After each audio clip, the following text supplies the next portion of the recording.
বীরগঞ্জে স্বেচ্ছাসেবক দলের প্রতিষ্ঠা বার্ষিকীতে বর্ণাঢ্য র্যালি ও আলোচনা সভা। রণজিৎ সরকার রাজ, বীরগঞ্জ প্রতিনিধির ভিডিও চিত্রে বিস্তারিত। দিনাজপুরের বীরগঞ্জে বাংলাদেশ জাতীয়তাবাদী স্বেচ্ছাসেবক দলের ৪৫তম প্রতিষ্ঠা বার্ষিকী উপলক্ষে বর্ণাঢ্য র্যালি ও আলোচনা সভা অনুষ্ঠিত হয়েছে। বুধবার ২০ আগস্ট উপজেলা স্বেচ্ছাসেবক দলের আয়োজনে একটি বর্ণাঢ্য র্যালি পৌর শহরের প্রধান সড়ক প্রদক্ষিণ শেষে বিজয় চত্বরে এসে আলোচনা সভা অনুষ্ঠিত হয়।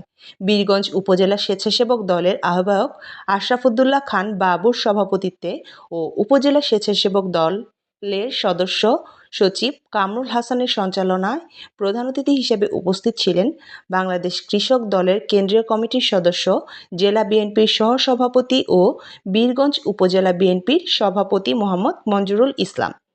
বিশেষ অতিথি হিসাবে উপস্থিত ছিলেন বীরগঞ্জ পৌর বিএনপির সভাপতি আলহাজ আমিরুল বাহার, জেলা স্বেচ্ছাসেবক দলের যুগ্ম আহ্বায়ক বিজয় চক্রবর্তী, উপজেলা বিএনপির সাংগঠনিক সম্পাদক মোজাহিদুল ইসলাম মাজু, উপজেলা বিএনপির সদস্য সুভাষ দাস, উপজেলা বিএনপির যুগ্ম সাধারণ সম্পাদক শওকত জুলিয়াস জুয়েল, উপজেলা যুবদলের সদস্য সচিব তানভীর চৌধুরী, জেলা যুবদলের যুগ্ম আহ্বায়ক লাইসুর রহমান লিপু, উপজেলা যুবদলের সিনিয়র যুগ্ম আহ্বায়ক মোহাম্মদ আব্দুল জব্বার, উপজেলা কৃষক দলের সাধারণ সম্পাদক আলিমউদ্দিন, উপজেলা ছাত্র দলের সভাপতি মোস্তাফিজুর রহমান আকাশ, পৌর যুবদলের আহ্বায়ক আরিফ মাসুম পল্লব, পৌর যুবদলের যুগ্ম আহ্বায়ক সাব্বির হোসেন, পৌর যুবদলের যুগ্ম আহ্বায়ক রাইস হাসান তারেক সহ উপজেলা ও ইউনিয়ন বিএনপির বিভিন্ন সংগঠনের নেতৃবৃন্দ।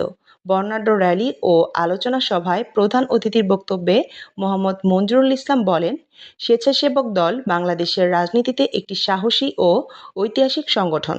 গণতন্ত্র পুনরুদ্ধার ও মানুষের ভোটে অধিকার রক্ষায় সংগঠনের প্রতিটি কর্মী দায়িত্বশীল ভূমিকা পালন করে যাচ্ছে।